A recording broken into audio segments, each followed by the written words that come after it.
start when we are ready to go live. Miss Drew, I believe we are Woo! live. What is up, everybody? Yeah. Hello, FanX family. How you doing? It's your boy Ro, and Drew. we're coming at you because we have a very, very special virtual panel lined up. Drew, can you tell them what it is? Yes, we have the people behind Evermore Park ready to go to talk about how they create their live storytelling experiences and everything that they do at Evermore. I mean, this thing is amazing, right? They went ahead and took this idea, this concept. And I mean, if you live in Utah, it's in your own backyard. It's a one-of-a-kind experience like no other. And the creative minds behind something like this is just phenomenal. And I feel super lucky. I mean, FanX, like it's amazing that we're buddies with them so they can come in and kind of do their thing, share all the tips, secrets, all the tales of what goes on behind the curtain, right? It's amazing. Yes. But quickly, before we go ahead and throw it over to Chance over there at Evermore Park, Drew, what is one of the major updates that we have for FanX? Well, if you didn't know, 25% off tickets right now. Go to our website. 25% off tickets for our 2021 event. It's going to be amazing. We're so excited. So head to the store for that. And while you're at the website, you can get some cool FanX merch. That's right. That's right. You can look profesh and legit. Hook yourself up. Hat, mask, sanitizer. We got all the deals going on. Make sure you guys go ahead and pick those up. And remember, hey, a lot of you, there's a lot of regulars over at FanX. And even if you're not, go ahead and grab your buddy, grab a friend, make sure they come through. 25% off. If you're going to go to the show anyway, grab that deal right now on our website. Do it now.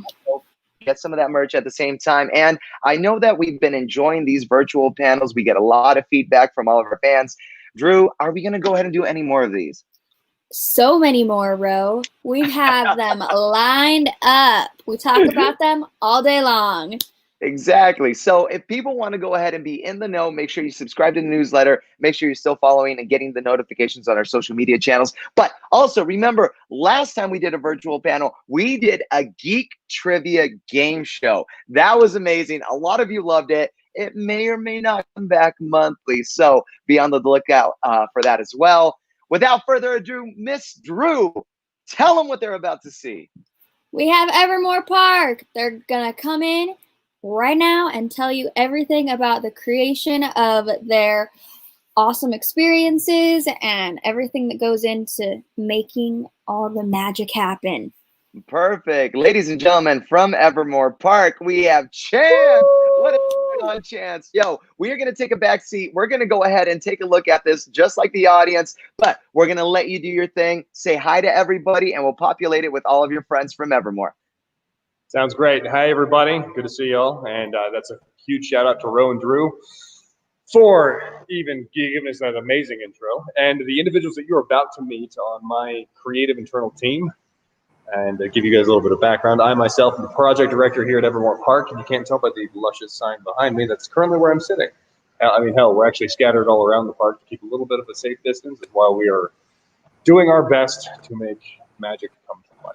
So the team you're about to meet covers the gambit between between the internal writing team, which covers Mallory DeForest as our head narrative designer, our lead writer. Tyler Bonstead is our in-house photographer, as well as one of our writers and editors. Camille Lovelace is also one of our writers. Christy Carr, she is actually, y'all might know her. She's a popular face, or was a popular face around the cosplay circuit. She's been itching for a comeback. However, she's currently our costume team lead, and Jillian Sanchez is our makeup team lead and master designer when it comes to putting together the faces of individuals that you're encapsulated by. So the over-under of what we want to talk about, and at any really given time, we're happy to open up this conversation to individuals who want to jump in and talk to us and engage with us. It'd be great. We would love to field the questions, but what we are going to cover is starting from, hell, the biggest question that most people have is how do you start something like this, or how do you start a fantasy concept and get it to where the characters are actually living in a space with so much information, so much reality, so much immersion, as our dear leader Ken Brett Schneider likes to say. It's bringing that well of magic to individuals who are just looking for an escape into their own imagination. So I guess we'll kick it off easily with a little rundown of exactly how each department adds a little bit of flavor into the overall creation. And so it starts with the world building team.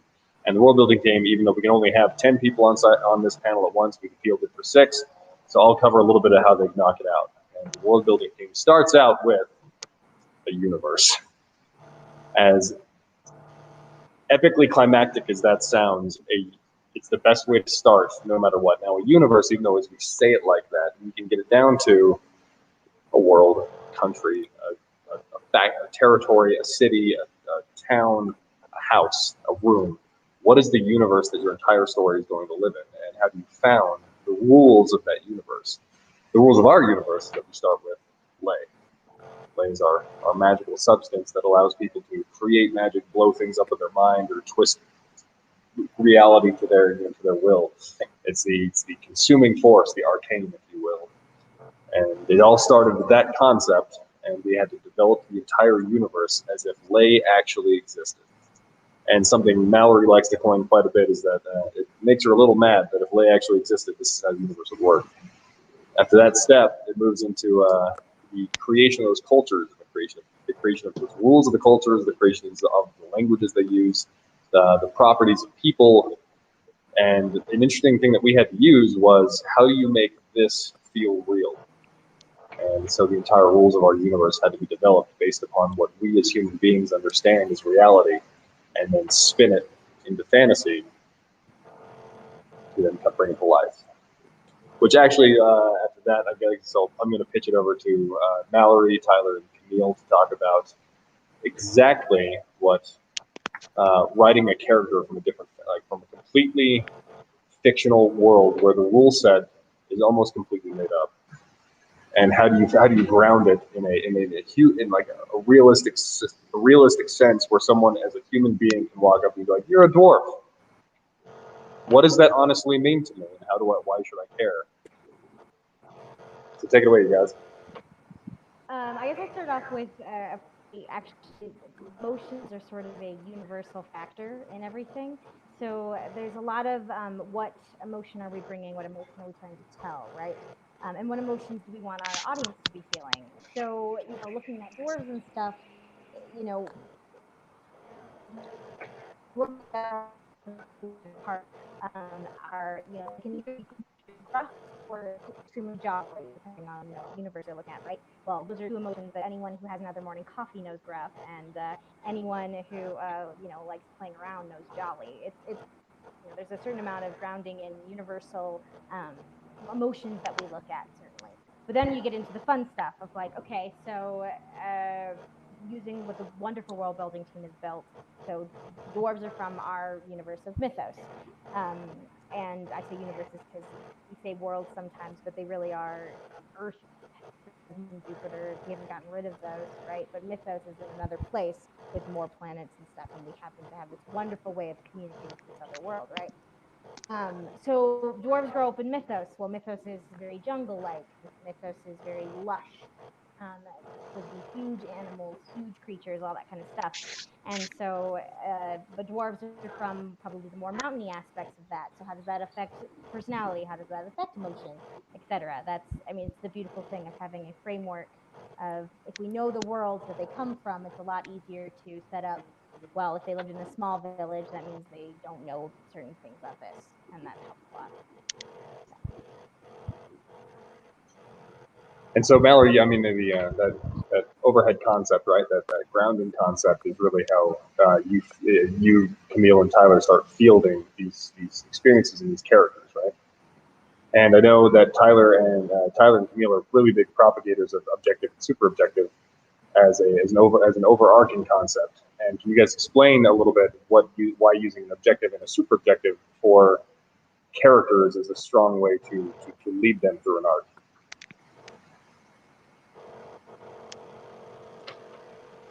Well, a lot of it comes from building a sandbox for a character so that they have somewhere to go versus just kind of staying stagnant the whole time. If you give them an objective and a super objective, it makes them feel more real. Real people have goals in general.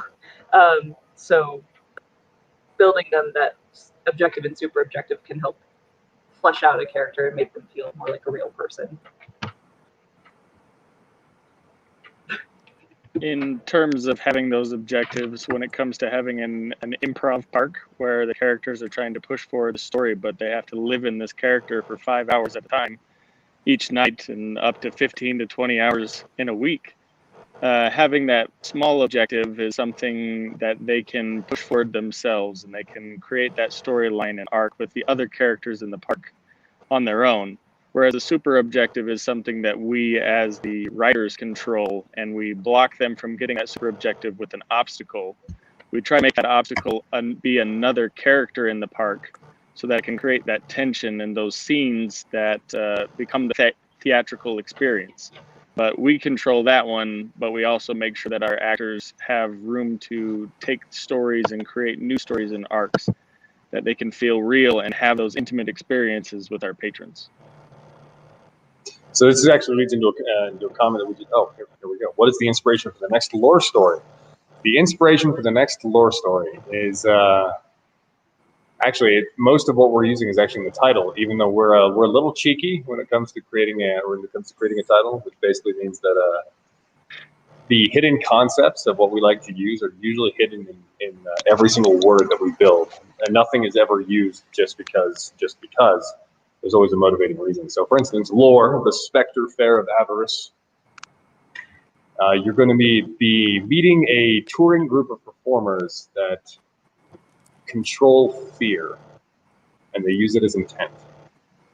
However, the avarice part, that is our big old gaping hook when it comes to our plot line. So, buckle up and find out why avarice is the point of it all. And we actually just saw a question from Zachary Davies. You see, man, actually, this is probably a good one for two of the best Magic Circle folk we got between Tyler and Camille. The Magic Circle is the term that we use that I adopted from the gaming industry. The Magic Circle is that press start moment on any good video game. So you open it up, it's the first screen you see, then the music leads you into it, and then here's the first image. The first thing it asks is press start. That means that you know as a player the rules, or not the rules, a little bit of what you're about to expect. Now, the reason why I use that term is because our Magic Circle is teaching people subconsciously and consciously how to experience our park and how to play the game of our park.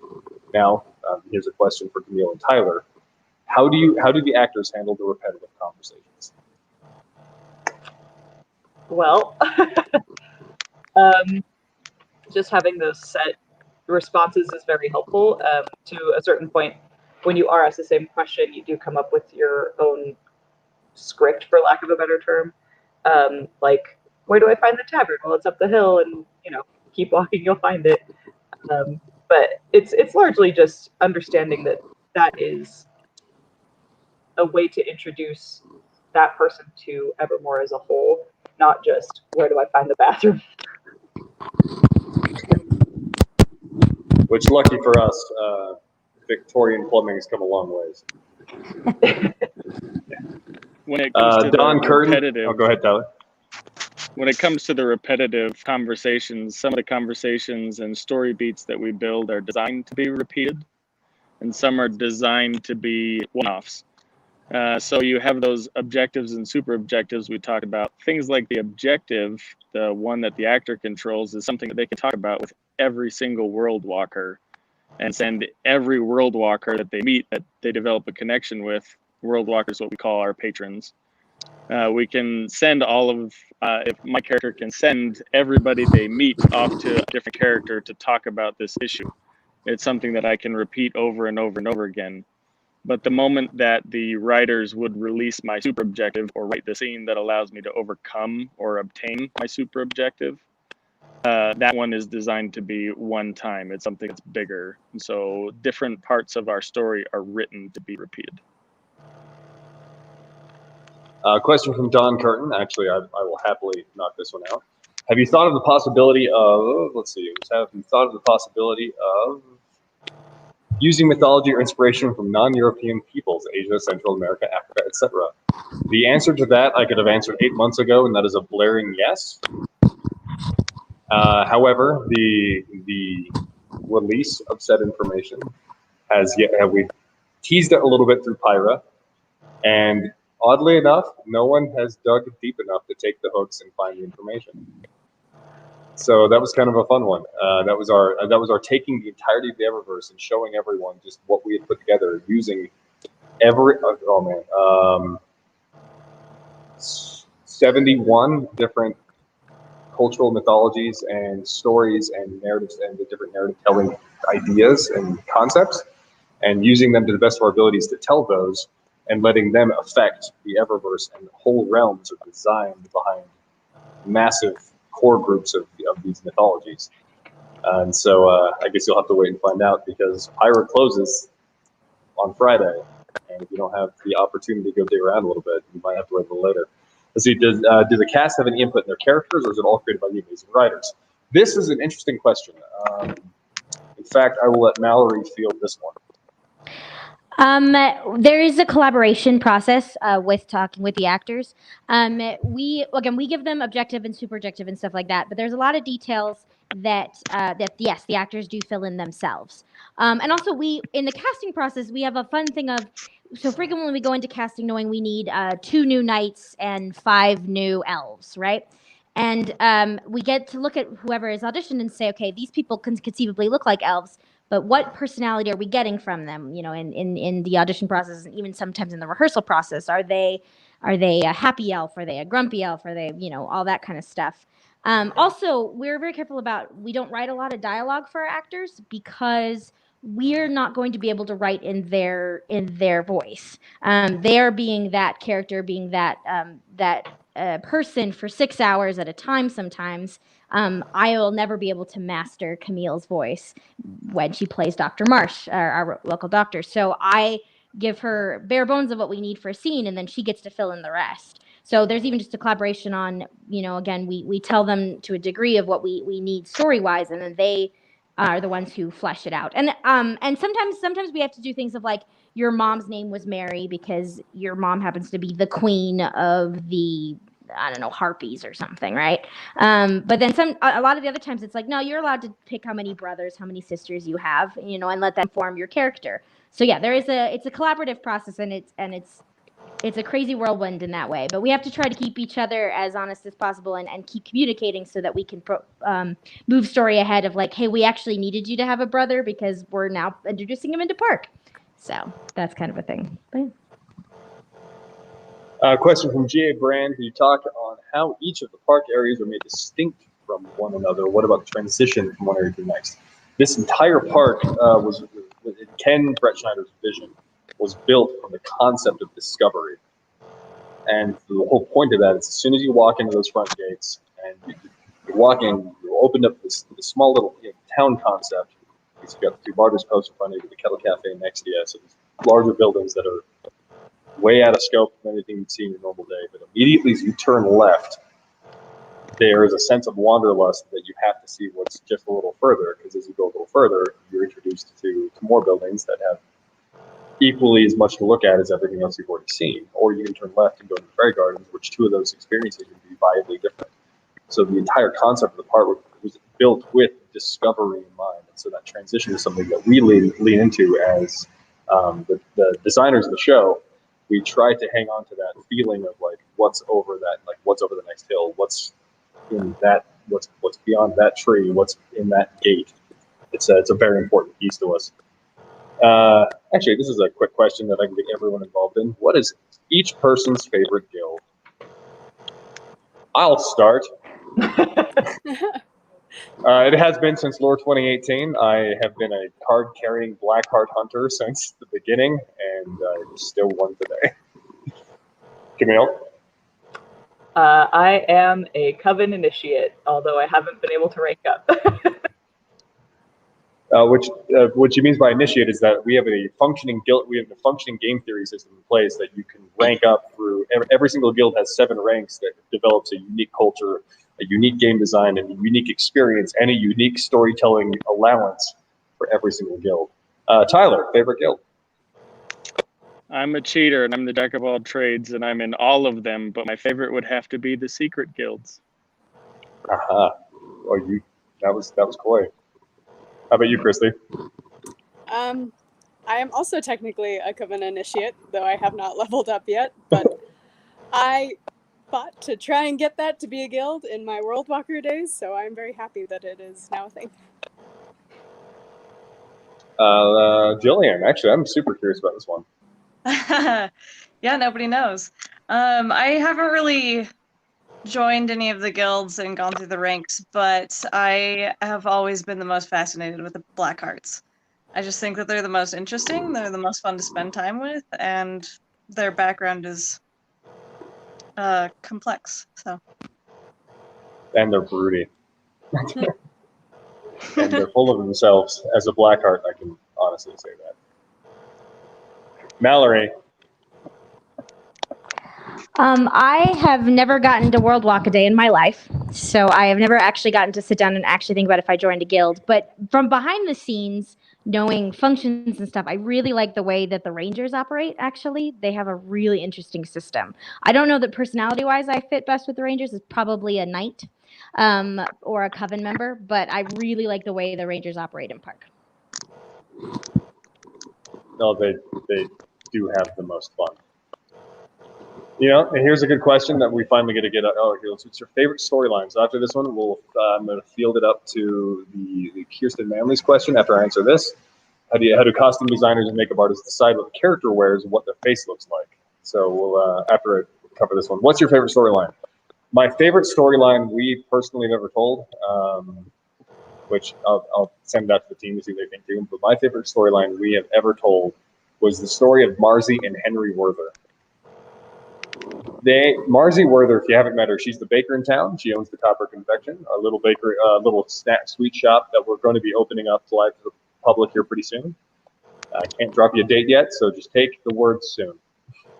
But Marzi and Henry were this adorable little couple that moved to Evermore to open up their own bakery shop right after they saved up enough money to get here.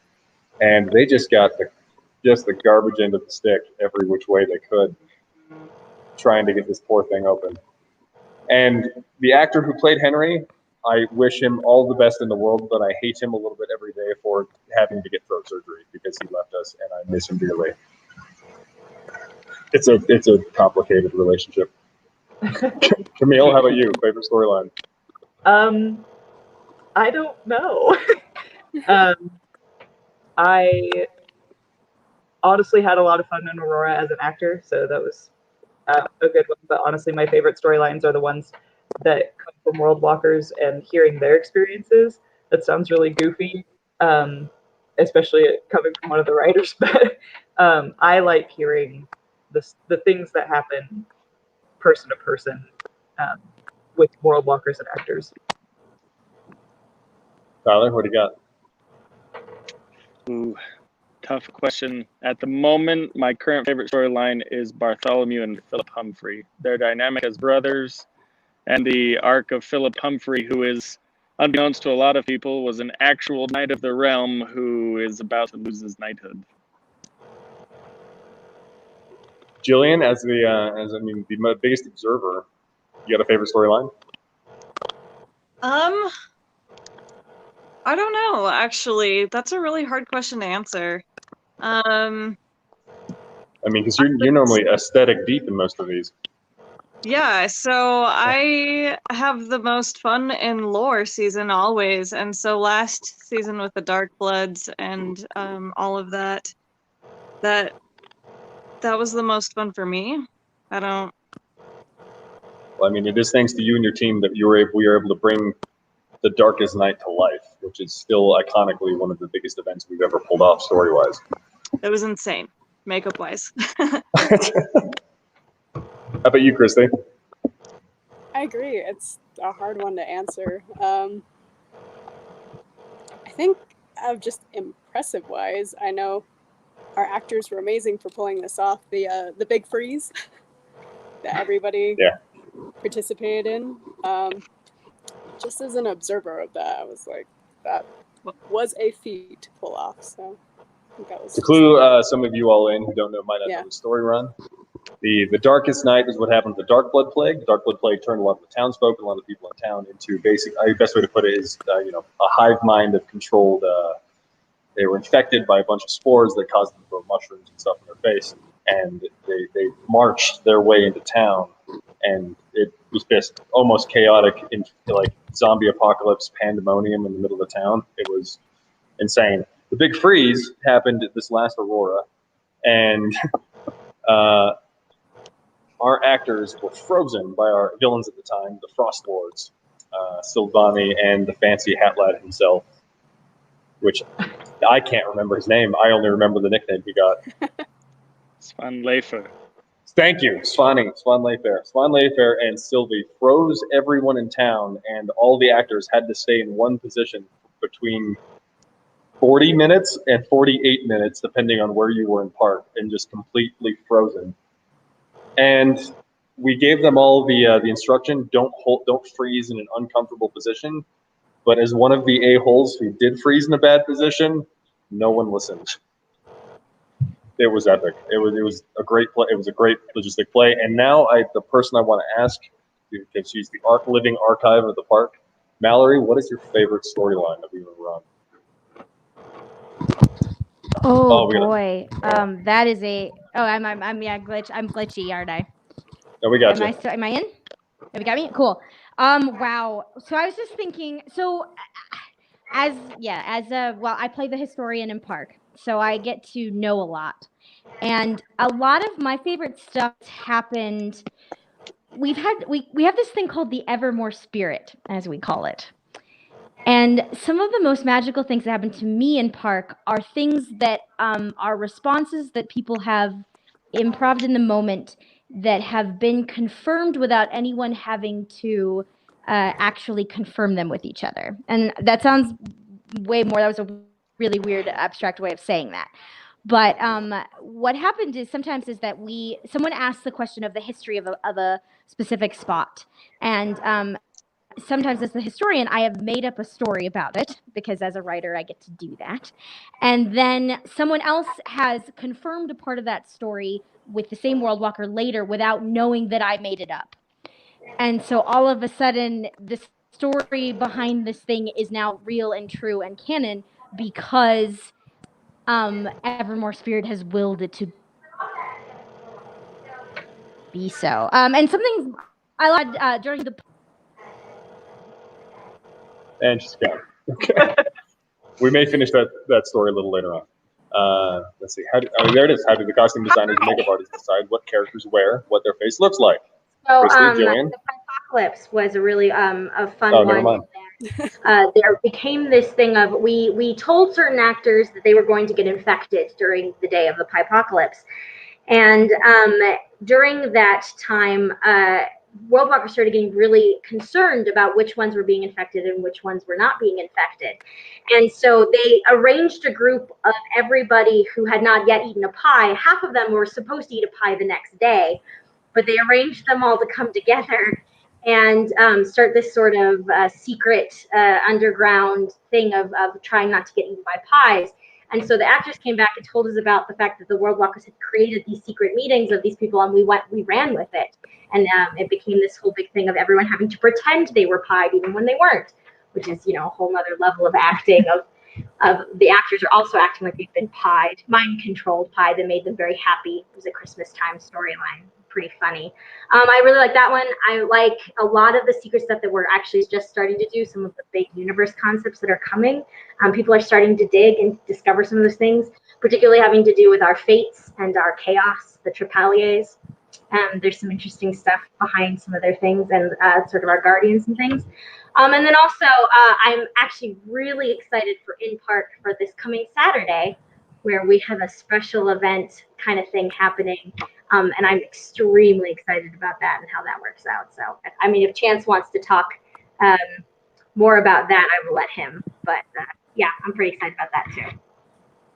Well, we'll kick that one off maybe a little later. But for now, Jillian, Christy, back to the question. How do you bring a character to life?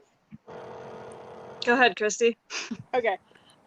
For me, I find it's a huge collaborative process. I mean, that's partly why we are the creative team. We all work together based upon what the writers give, as well as the background per characters. It's really fun as we've been exploring and kind of opening up the Eververse. We are pulling from gosh, all sorts of inspiration, as Chance kind of talked about earlier, different areas of the world that we will be pulling from even more so in the future. And then also getting creative with what we have and how we can turn things around and make them into something new. What about you, Jillian? Let's see.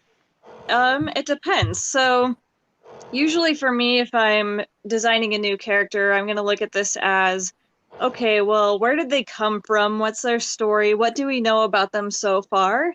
And then I look at the actor's face, whoever we've chosen, or maybe I have an idea for it, and then we go for somebody who kind of fits that look. But generally, I look at their face and say, okay, how can I enhance this person's look that they already have and combine that with their story and then make a character out of that? And then kind of like Christy was saying, well, look at what I have, look at what we have already, and see what we can make and create, and what our resources are, and see what kind of a feel we want this character to have, or, you know, just a lot about who is this person really helps us decide, okay, what are they going to look like? Yeah, I think like you, we both work from a very visual storytelling aspect. And to me, I love to try and hide either hints or just things that maybe somebody wouldn't ask about, but it may help influence the actor in the way that they play the character because they know those details are there. And if somebody does discover them or ask about them, it adds layers to their background. Yeah, for sure.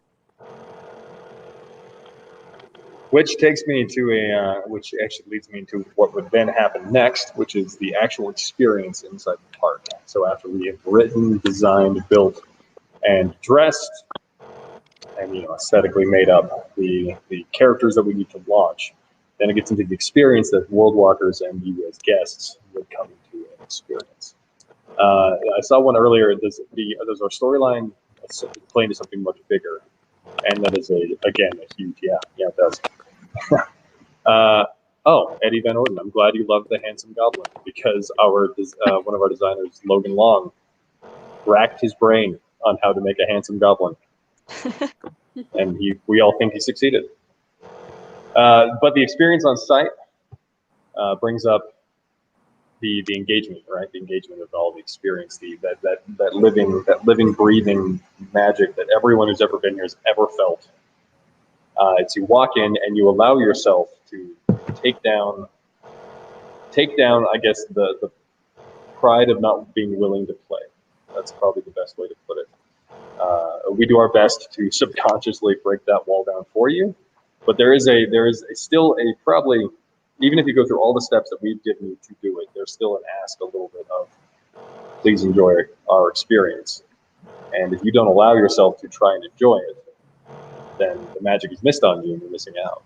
But as soon as you walk in, you get the opportunity by getting approached by the Magic Circle characters, by picking up the map, but when you head to the tavern, you get involved in an epic. And the epics are a brand new model we launched in Pyra, which are highly tailored. It's our main storyline, but it's a highly tailored experience that lasts for about an hour. And it is a completely repeatable, and we have a narrative reason for it. It's because of a magical lantern that was created by two old characters of ours by sacrificing themselves and deal with the fates. We created the Transion, and the Transion is a sand dial inside of a little lantern, and that splinters time into 16 different possibilities. And you, as world walkers, have the ability to step into these timelines and due to your choices and involvement, create the ending.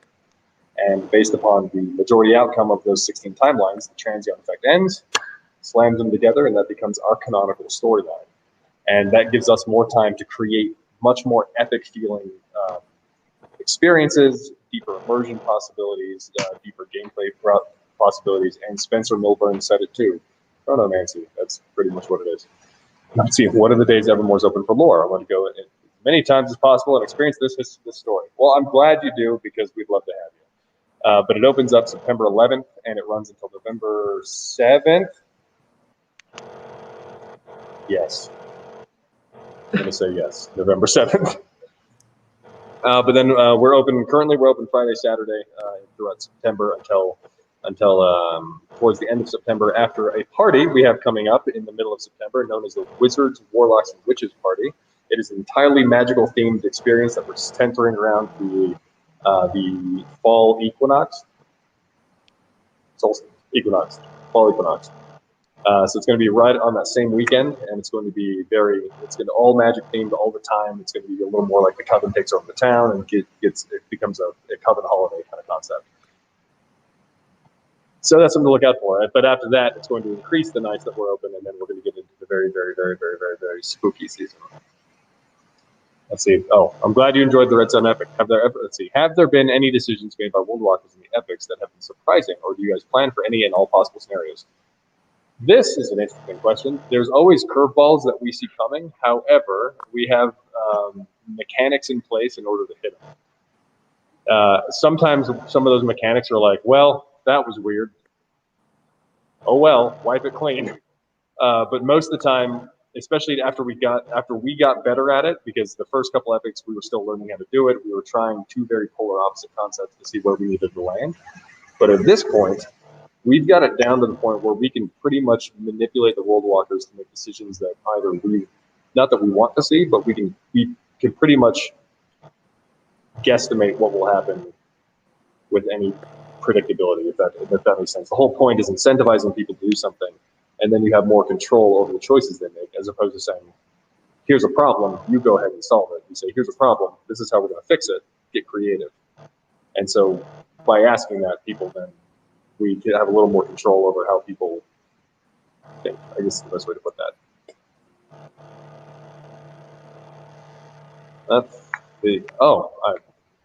Vale as Mistress is an awesome character, but I might be biased as he is a ranger pirate. Can't get much better than that, unless you're talking about a ranger former town manager. Tyler, you have a fan. Hello, Anthony. Thank you very much.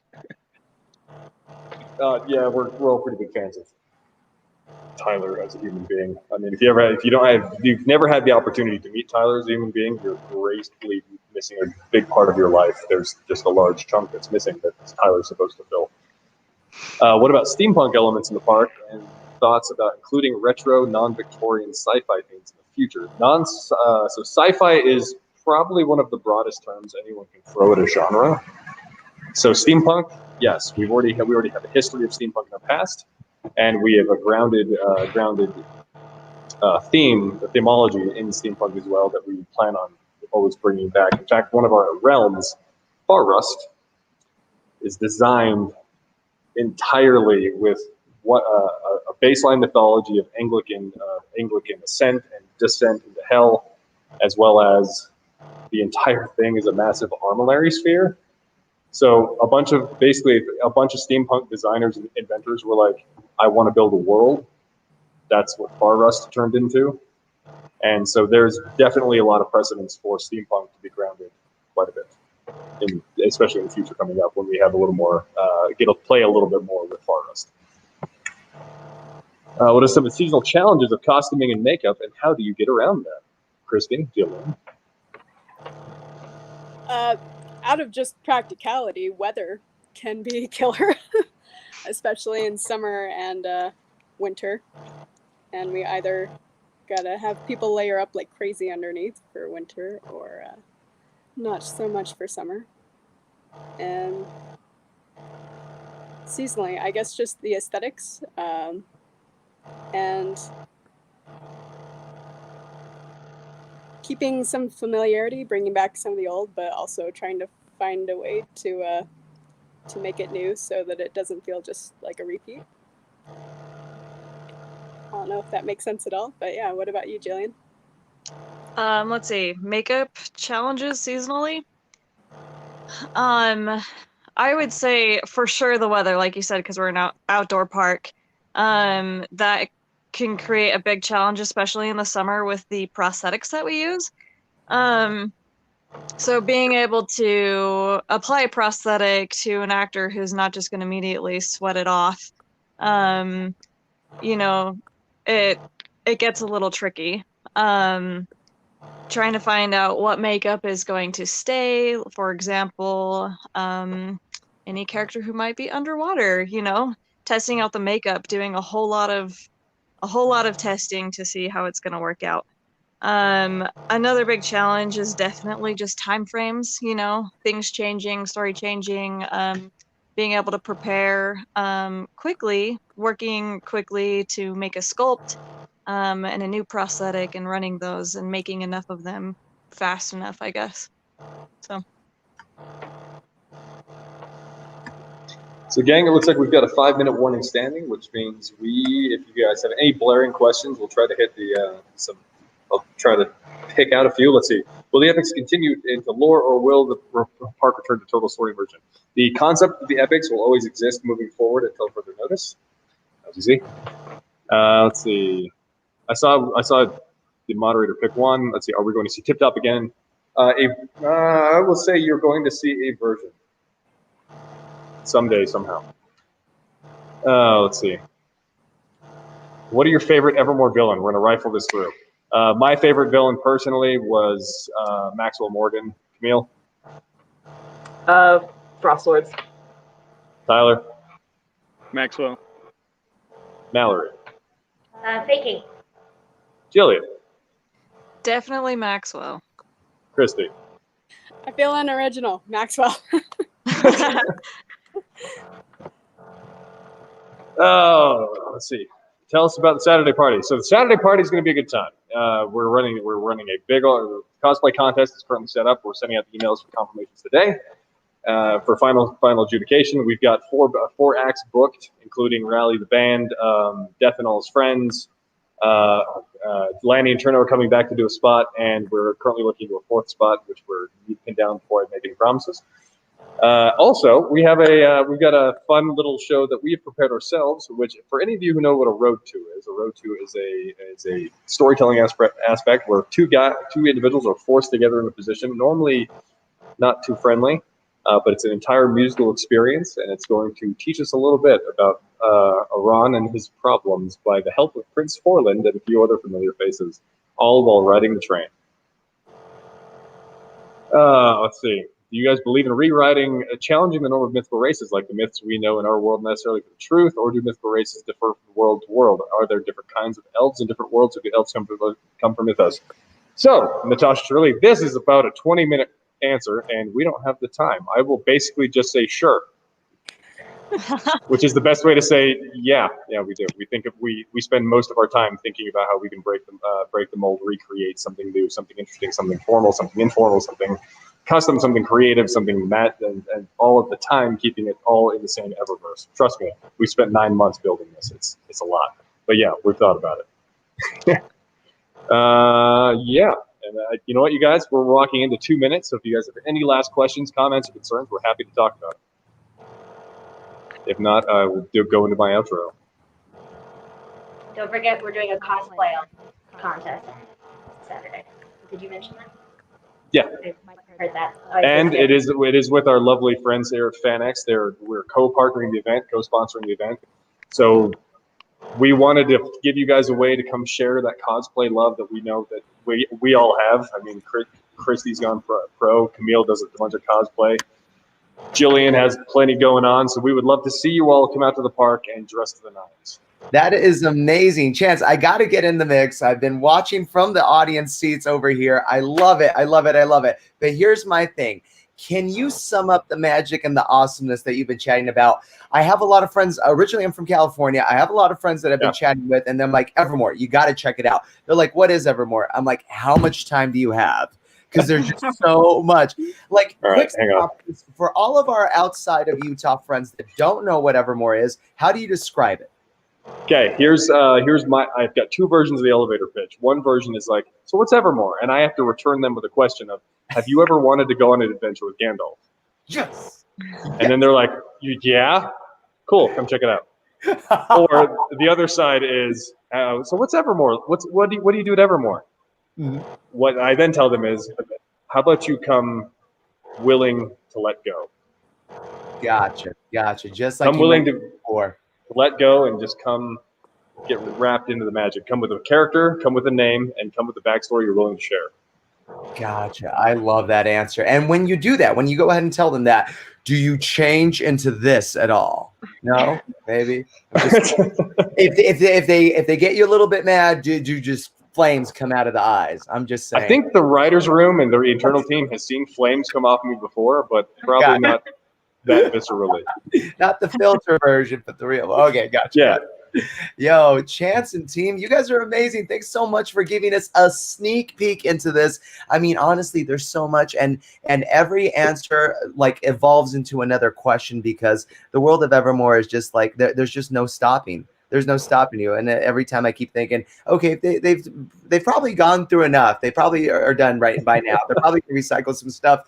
No. You guys just keep going and you keep creating, and it's so incredible for the community, and anybody and everybody that goes to your park is just changed forever for the better. I mean, the best way we like to put it is that the execs and the directors have to make a sandbox, which then the creative team builds a sandbox, which then the writers can build a sandbox, which then the actors can create a sandbox that the customers can come play in.